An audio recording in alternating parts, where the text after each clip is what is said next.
du Saint-Esprit. Le Seigneur soit avec vous. Au bord de la mer de Galilée, le Seigneur vit deux frères, Pierre et André. Il les appela. « Venez, suivez-moi. Je ferai de vous des pêcheurs d'hommes. » Chers amis, frères et sœurs, nous nous retrouvons ce lundi et pour fêter Saint André apôtre, Saint André le frère de Saint Pierre. Et nous prions particulièrement en communion avec nos frères des églises orthodoxes qui ont Saint André pour patron, et notamment le patriarcat de Constantinople. Saint André est une belle figure de l'histoire de l'Église, belle figure d'apôtre. Et à Marseille, nous nous souvenons que du XIIIe siècle jusqu'en 1980, l'abbaye de Saint-Victor a recélé la croix de Saint André, sur laquelle il a rendu l'ultime témoignage, ce témoignage d'amour et de fidélité à notre Seigneur Jésus-Christ. Nous nous souvenons que nous aussi, le Seigneur nous demande d'être fidèles et de témoigner. Mais parfois le péché nous en empêche, parfois le péché nous fait oublier que nous sommes témoins de notre Seigneur Jésus-Christ. Et afin de célébrer dignement les saints mystères, nous reconnaissons humblement que nous sommes pécheurs.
Dieu Tout-Puissant nous fasse miséricorde, qu'il nous pardonne tous nos péchés et nous conduise à la vie éternelle. Dans la joie, proclamons et chantons la gloire de Dieu.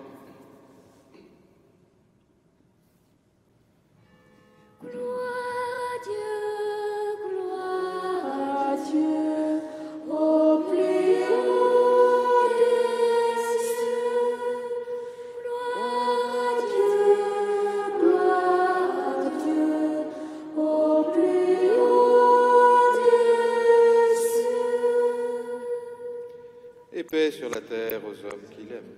Nous te louons, nous te bénissons, nous t'adorons, nous te glorifions, nous te rendons grâce pour ton immense gloire. Seigneur Dieu, Roi du ciel, Dieu le Père Tout-Puissant, Seigneur Fils unique Jésus-Christ, Seigneur Dieu, agneau de Dieu, le Fils du Père, toi qui enlèves le péché du monde, prends pitié de nous. Toi qui enlèves le péché du monde, reçois notre prière. Toi qui es assis à la droite du Père, prends pitié de nous. Car toi seul es saint, toi seul es Seigneur, toi seul est le Très-Haut, Jésus-Christ, avec le Saint-Esprit, dans la gloire de Dieu le Père. Amen.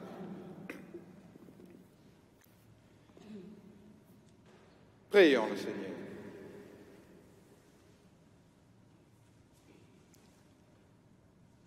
Seigneur, Maître du monde, nous te supplions humblement.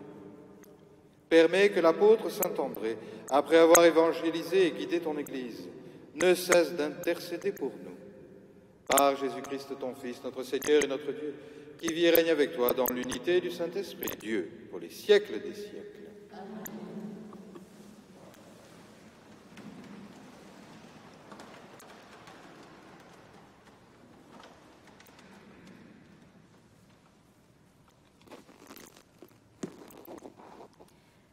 Lecture de la lettre de Saint Paul l'apôtre aux Romains. Frères, Si de ta bouche tu affirmes que Jésus est Seigneur, si dans ton cœur tu crois que Dieu l'a ressuscité d'entre les morts, alors tu seras sauvé. Car c'est avec le cœur que l'on croit pour devenir juste. C'est avec la bouche que l'on affirme sa foi pour parvenir au salut. En effet, l'Écriture dit, « Quiconque met en lui sa foi ne connaîtra pas la honte. » Ainsi, entre les Juifs et les païens, il n'y a pas de différence. Tous ont le même Seigneur, généreux envers tous ceux qui l'invoquent. En effet, quiconque invoquera le nom du Seigneur sera sauvé. Or, comment l'invoquer si on n'a pas mis sa foi en lui? Comment mettre sa foi en lui si on ne l'a pas entendu? Comment entendre si personne ne proclame? Comment proclamer sans être envoyé? Il est écrit, comme ils sont beaux les pas des messagers qui annoncent les bonnes nouvelles. Et pourtant, tous n'ont pas obéi à la bonne nouvelle. Isaïe demande en effet, qui a cru, Seigneur, en nous entendant parler? Or, la foi naît de ce qu'on l'entend. Et ce que l'on entend, c'est la parole du Christ. Alors, je pose la question, n'aurait-on pas entendu? Mais si, bien sûr, un psaume le dit, sur toute la terre se répand leur message et leur parole jusqu'aux limites du monde. Parole du Seigneur. Par toute la terre s'en va leur message. Les cieux proclament la gloire de Dieu, le firmament raconte l'ouvrage de ses mains. Le jour au jour en livre le récit, et la nuit à la nuit en donne connaissance. Pas de parole dans ce récit, pas de voix qui s'entendent, mais sur toute la terre en paraît le message et la nouvelle aux limites du monde.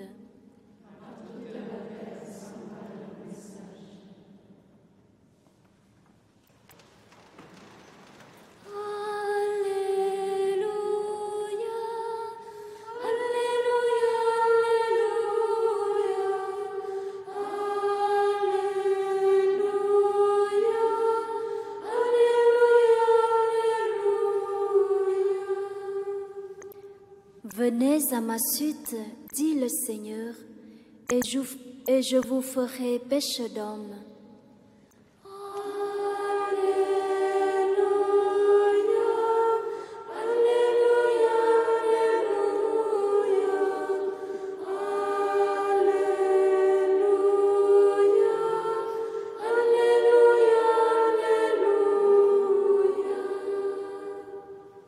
Le Seigneur soit avec vous. Évangile de Jésus-Christ selon saint Matthieu. En ce temps-là, comme Jésus marchait le long de la mer de Galilée, il vit deux frères, Simon appelé Pierre et son frère André, qui jetaient leurs filets dans la mer, car c'étaient des pêcheurs. Jésus leur dit, « Venez à ma suite, et je vous ferai pêcheurs d'hommes. » Aussitôt, laissant leurs filets, ils le suivirent. De là, il avança et il vit deux autres frères, Jacques, fils de Zébédée, et son frère Jean, qui étaient dans la barque avec leur père en train de réparer leurs filets. Il les appela. Aussitôt, laissant leur barque et leur père, ils le suivirent. Acclamons la parole de Dieu.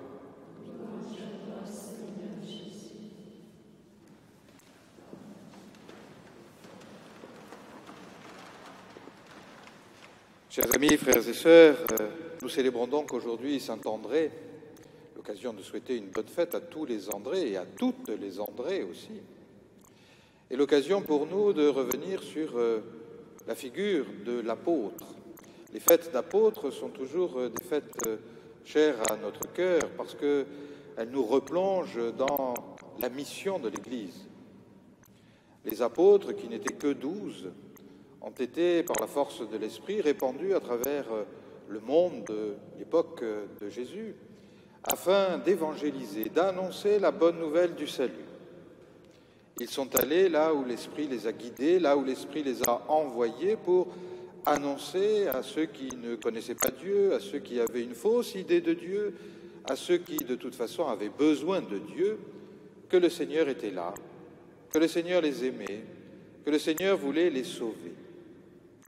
Les fêtes d'apôtres sont donc toujours pour nous, chrétiens, 2000 ans plus tard, l'occasion de nous souvenir que être chrétien, c'est d'abord et avant tout être missionnaire. Vous le savez, parfois dans l'Église, nous avons la tentation de nous imaginer qu'il y a des spécialistes de la mission. Il y a telle ou telle communauté, tel ou tel ordre dans l'Église, telle ou telle partie de l'Église ou de personnes dans l'Église qui seraient comme des spécialistes de la mission. Alors de fait, c'est vrai que le Seigneur, dans les grâces qu'il confie à tel ou tel groupe dans l'Église, confie à certains un charisme particulier, un don particulier pour annoncer la bonne nouvelle, pour mettre en place des structures, pour mettre en place des méthodes, des théories, pour être missionnaire, annoncer partout la bonne nouvelle de l'Évangile. Mais il ne faut pas que tout cela soit en quelque sorte, si vous me permettez l'expression, l'arbre qui cache la forêt. Car en réalité, tout chrétien est missionnaire. Car en réalité, tout chrétien est spécialiste de la mission par le fait même qu'il est chrétien, par le fait même qu'il a reçu le sacrement du baptême, par le fait même qu'ayant reçu le sacrement de confirmation, il a reçu l'esprit nécessaire pour annoncer là où il se trouve, là où le Seigneur l'enverra, la bonne nouvelle du salut. C'est l'occasion de nous souvenir que rien de ce que nous faisons, rien de ce que nous disons, rien de ce que nous sommes n'est étranger à la mission, n'est étranger à ce commandement que le Seigneur nous a donné à chacun et à chacune, aller jusqu'aux extrémités de la terre, annoncer les paroles, annoncer l'Évangile et faites des disciples.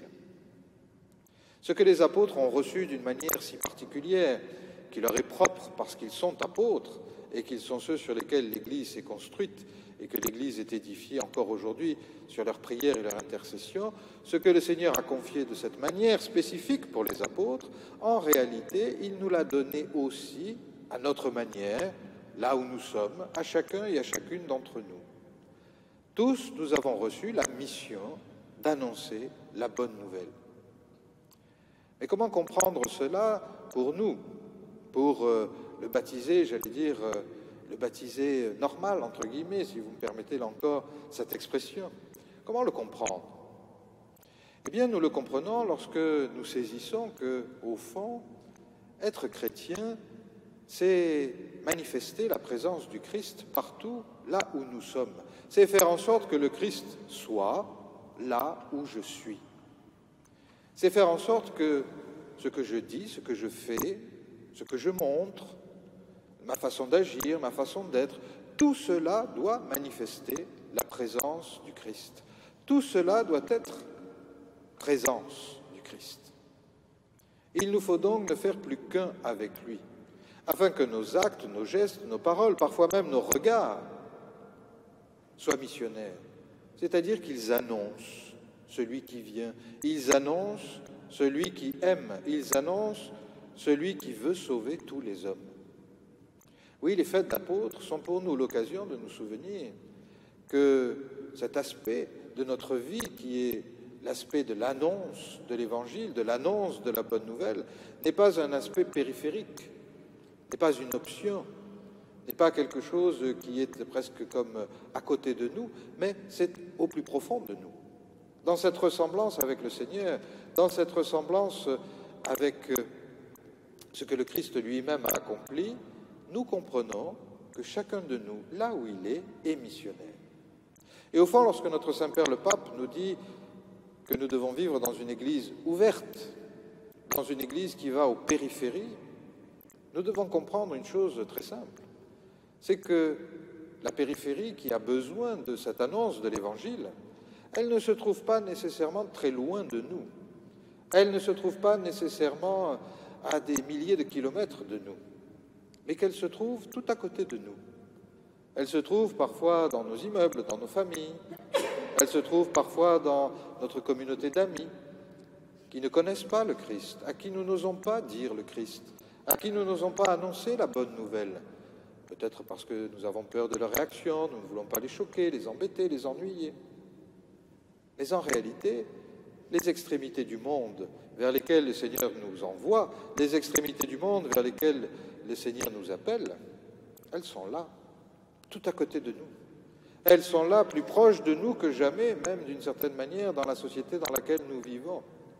Et que notre mission, c'est là, d'être missionnaire, de ne pas attendre qu'un autre vienne annoncer l'Évangile, mais de prendre notre responsabilité au sérieux et de laisser le Christ agir en nous pour leur annoncer la bonne nouvelle, pour leur montrer la bonne nouvelle.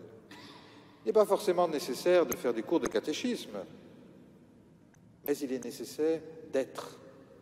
C'est-à-dire, il est nécessaire de manifester ce en quoi nous croyons, celui en qui nous avons mis notre foi. Il nous est nécessaire de leur montrer que nous n'agissons pas comme les autres, que nous ne sommes pas comme les autres, mais que nous sommes chrétiens.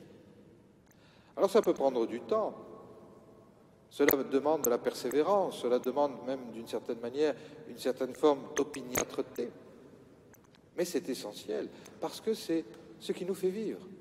C'est le trésor que nous avons reçu, et c'est ce trésor que nous ne pouvons pas garder pour nous, mais que nous ne pouvons que envoyer, distribuer, partager, avec cette certitude qu'au plus nous l'aurons partagé, au plus nous serons en possession nous-mêmes de ce trésor. Et c'est ce que saint Paul nous a fait comprendre lorsqu'il nous dit « Mais si personne ne parle, qui croira d'une certaine manière? Si personne n'agit, qui croira ?» La foi n'est pas simplement une question intellectuelle. La foi en Dieu n'est pas simplement une question de connaissance au sens banal du terme. La foi en Dieu, elle est connaissance, mais parce que je fais connaître celui que je connais moi-même. Je montre celui qui a changé ma vie. Je manifeste celui qui est ma vie même.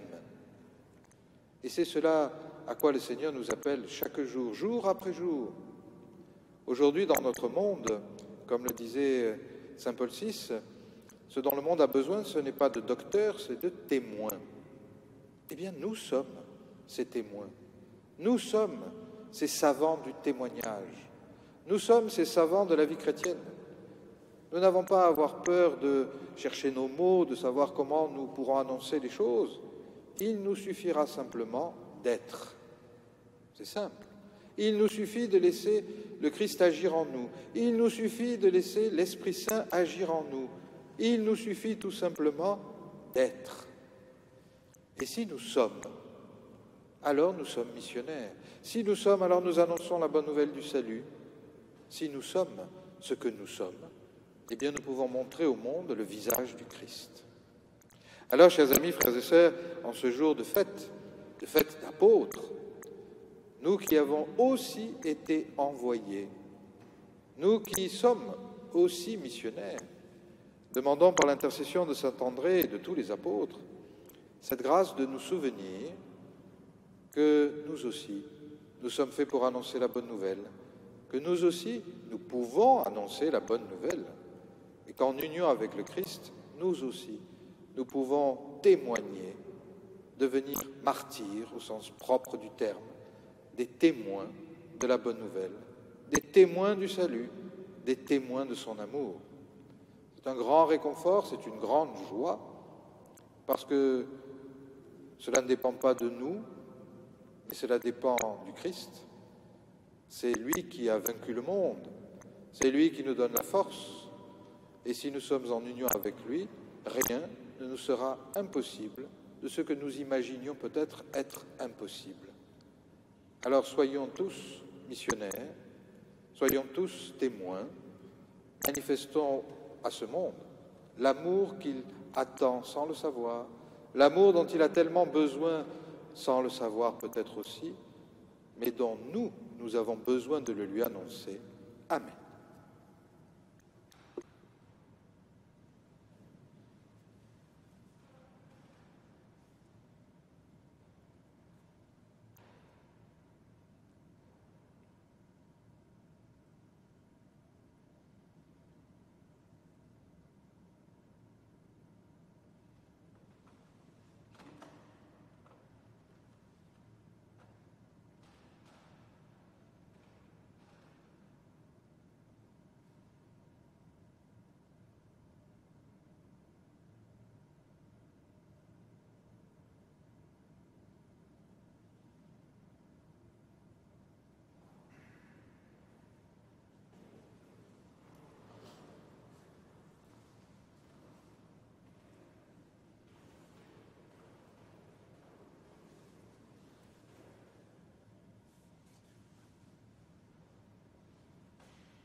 Tu es béni, Seigneur, Dieu de l'univers, toi qui nous donnes ce pain, fruit de la terre et du travail des hommes, nous te l'offrons. Il deviendra le pain de la vie.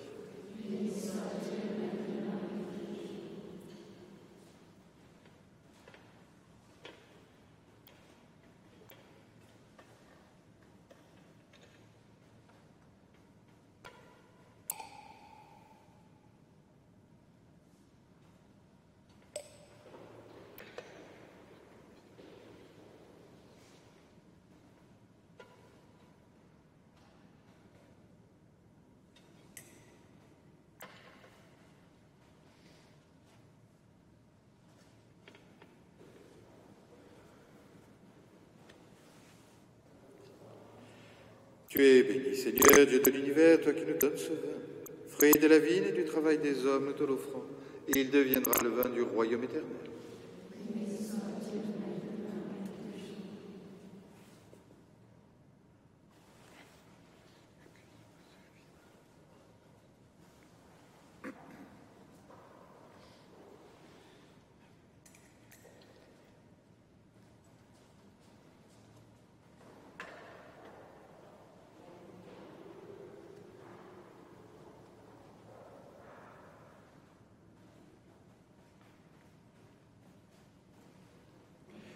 Prions ensemble au moment d'offrir le sacrifice de toute l'Église.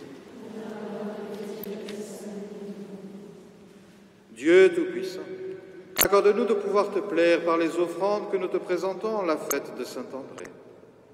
Et pour que nous en recevions ta vie, daigne les accepter par Jésus le Christ, notre Seigneur.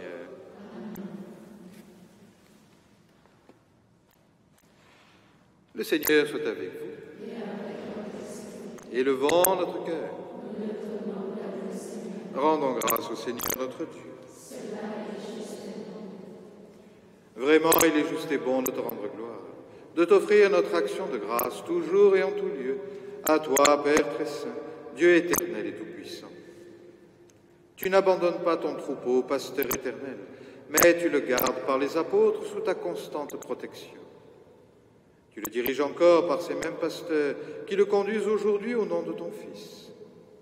C'est par lui que les anges célèbrent ta grandeur, que les esprits bienheureux adorent ta gloire, que s'inclinent devant toi les puissances d'en haut et tressaillent d'une même allégresse les innombrables créatures des cieux.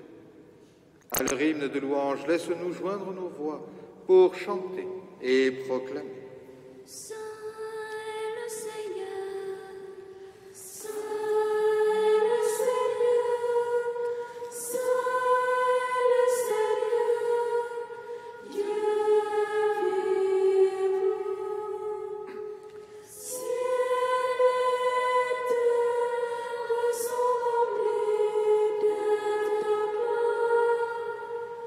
Oh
Père infiniment bon, toi vers qui montent nos louanges, nous te supplions, par Jésus-Christ ton Fils, notre Seigneur, d'accepter et de bénir ces offrandes saintes. Nous te les présentons avant tout pour ta sainte Église catholique. Accorde-lui la paix, protège-la. Daigne la rassembler dans l'unité et la gouverner par toute la terre. Nous les présentons en même temps pour ton serviteur, notre pape François, pour notre évêque Jean-Marc, et tous ceux qui veillent fidèlement sur la foi catholique reçue des apôtres. Souviens-toi, Seigneur, de tes serviteurs et de tous ceux qui sont ici réunis, dont tu connais la foi et l'attachement. Souviens-toi de notre action de grâce pour les familles Testoféry et de Bovis. Nous t'offrons pour eux, ou ils t'offrent pour eux-mêmes et tous les leurs, ce sacrifice de louange, pour leur propre rédemption, pour le salut qu'ils espèrent, et ils te rendent cet hommage à toi, Dieu éternel, vivant et vrai.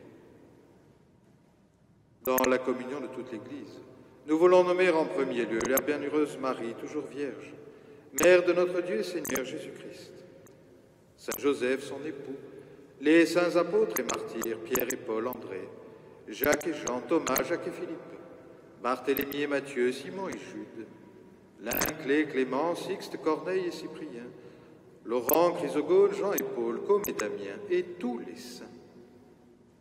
Accorde-nous par leur prière et leur mérite d'être toujours et partout forts de ton secours et de ta protection. Voici l'offrande que nous présentons, devant toi, nous tes serviteurs et ta famille entière.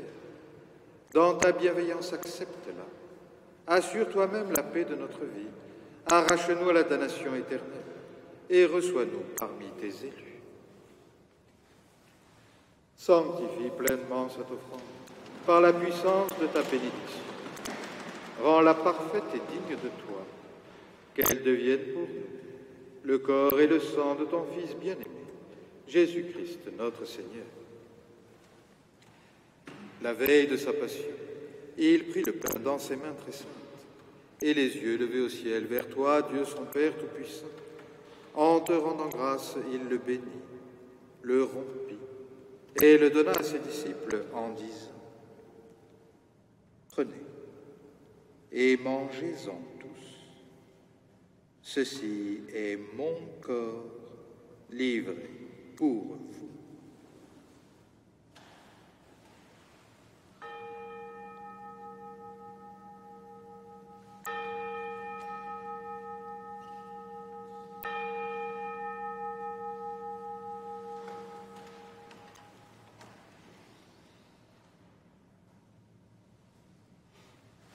De même, à la fin du repas, il prit dans ses mains cette coupe incomparable, et te rendant grâce à nouveau, il la bénit, et la donna à ses disciples en disant : Prenez et buvez-en tous, car ceci est la coupe de mon sang, le sang de l'alliance nouvelle et éternelle, qui sera versé pour vous et pour la multitude en rémission des péchés.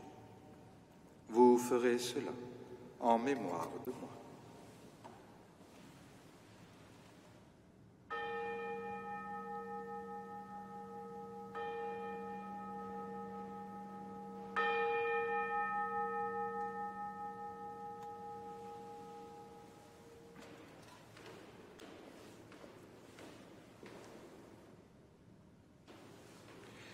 Il est grand le mystère de la foi.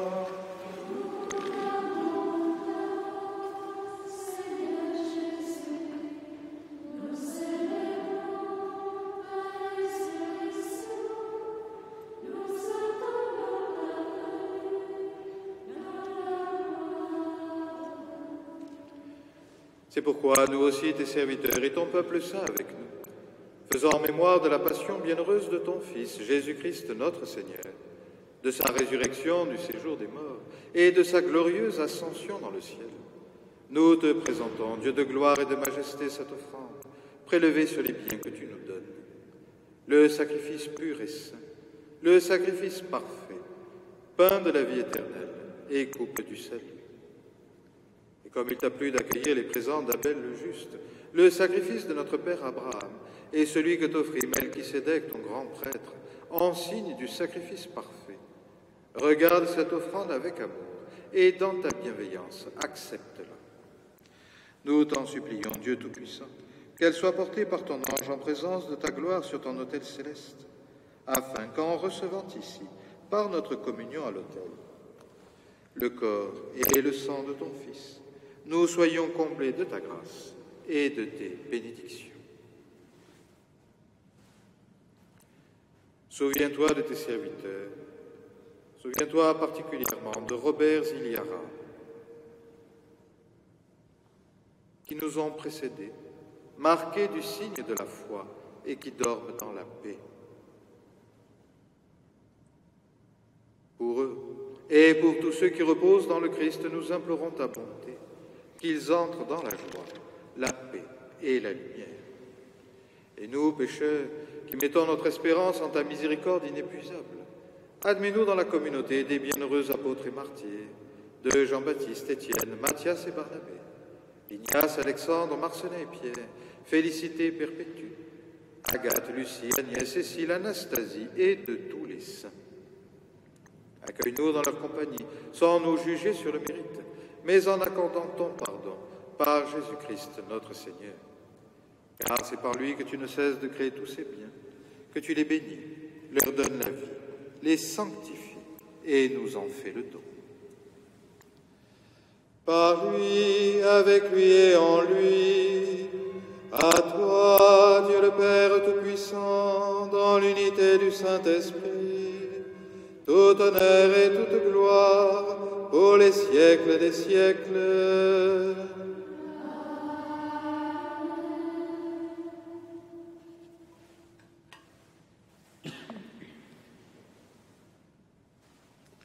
Unis dans le même esprit, nous pouvons redire avec confiance la prière que nous avons reçue du Sauveur. Notre Père, qui es aux cieux, que ton nom soit sanctifié, que ton règne vienne, que ta volonté soit faite sur la terre comme au ciel.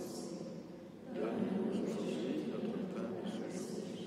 Pardonne-nous nos offenses, comme nous pardonnons aussi à ceux qui nous ont offensés. Et ne nous laisse pas entrer en tentation, mais délivre-nous. Délivre-nous de tout mal, Seigneur, et donne la paix à notre temps. Par ta miséricorde, libère-nous du péché. Rassure-nous devant les épreuves en cette vie, où nous espérons le bonheur que tu promets, et l'avènement de Jésus-Christ, notre Sauveur.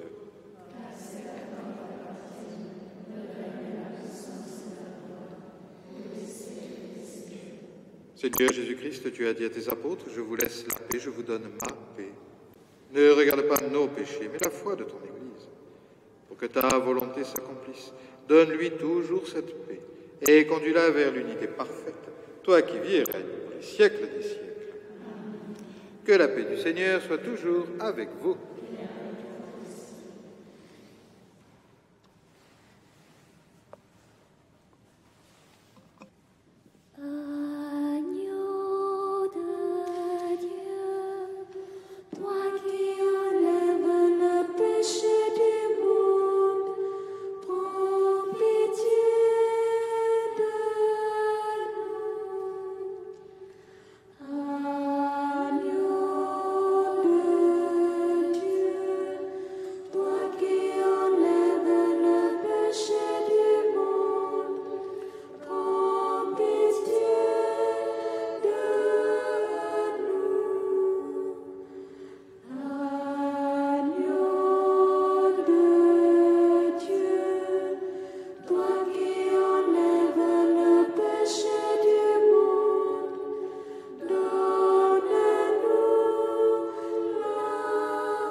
Heureux les invités au repas du Seigneur.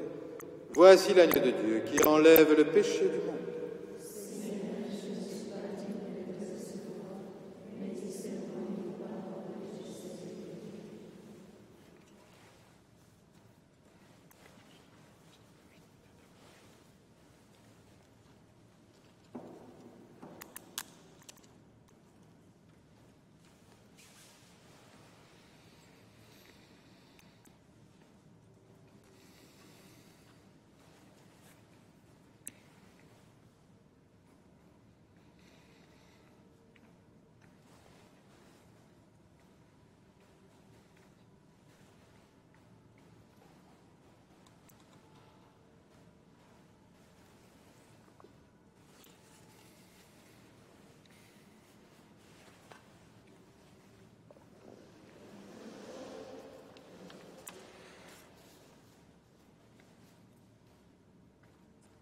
Pour celles et ceux qui nous suivent et qui veulent s'unir plus intensément à la communion de notre Seigneur, prions pour cette communion spirituelle. Mon Jésus, je crois que tu es réellement présent dans le très saint sacrement de l'autel. Je t'aime plus que tout et je te désire dans mon âme. Puisque je ne peux pas te recevoir sacramentellement maintenant, viens au moins spirituellement dans mon cœur. Et comme tu es déjà venu, je t'embrasse et je m'unis tout entier à toi. Ne permets pas que je sois séparé de toi.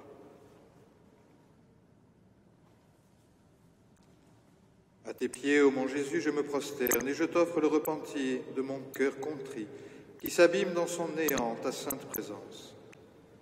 Je t'adore dans le sacrement de ton amour, l'Eucharistie. Je désire te recevoir dans la pauvre demeure que t'offre mon cœur. Dans l'attente du bonheur de la communion sacramentelle, je veux te posséder en esprit.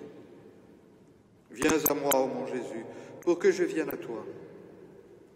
Puisse ton amour enflammer tout mon être pour la vie et pour la mort. Je crois en toi, j'espère en toi, je t'aime.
Prions le Seigneur.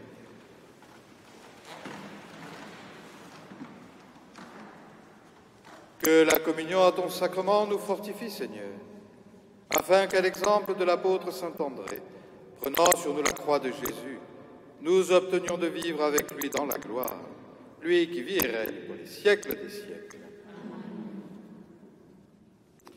Le Seigneur soit avec vous. Et que Dieu Tout-Puissant vous bénisse, le Père et le Fils et le Saint-Esprit. Nous confions à la Vierge Marie.